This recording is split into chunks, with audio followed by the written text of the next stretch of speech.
Hi welcome to my channel Madhavi ముచ్చట్లు. ఈ షార్ట్లో నేనైతే గులాబ్ జామ్ ప్రిపేర్ చేశాను.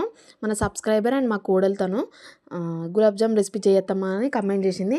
స్పెషల్గా తన కోసమే చేశాను గులాబ్ జామ్స్. అయితే ఇక్కడైతే ప్రాసెస్లోకి వద్దాము. ఇక్కడైతే నేను 1 కప్ గులాబ్ జామ్ పిండి తీసుకొని అందులో కాల్చి చల్లార్చిన పాలు ఉంటాయి కదా, అవి పోసి మెత్తగా మనం చపాతీ పిండి కలుపుకున్నట్టు కలుపుకోవాలి. ఇక్కడైతే నేను చక్కెర పాకం ప్రిపేర్ చేస్తున్నా. 1.5 కప్ షుగర్ తీసుకొని అందులో కొద్దిగా వాటర్ వేసి మంచిగా పాకం అనేది తిగ్గా వచ్చే వరకు మనం వేడి చేసుకోవాలి. తర్వాత మనం ముందుగా మిక్స్ చేసి పెట్టుకున్న పిండిని చిన్న చిన్న బౌల్స్ లాగా ప్రిపేర్ చేసుకొని ఆయిల్ వేడయ్యాక అందులో బ్రౌనిష్ కలర్ వచ్చే వరకు మీడియం టు లో ఫ్లేమ్లో పెట్టుకొని వేయించుకోవాలి. తర్వాత మనం పాకంలో కొద్దిగా ఇలాచీ పొడి వేసుకోవచ్చు. నేనైతే ఇక్కడ ఇలాచీలే డైరెక్ట్గా వేసుకున్నాను. ఇలాచీలు వేసుకున్నా కదా, అందులో ఒక 2 మినిట్స్ ఉంచిన తర్వాత అలాగే అది దించేసింది.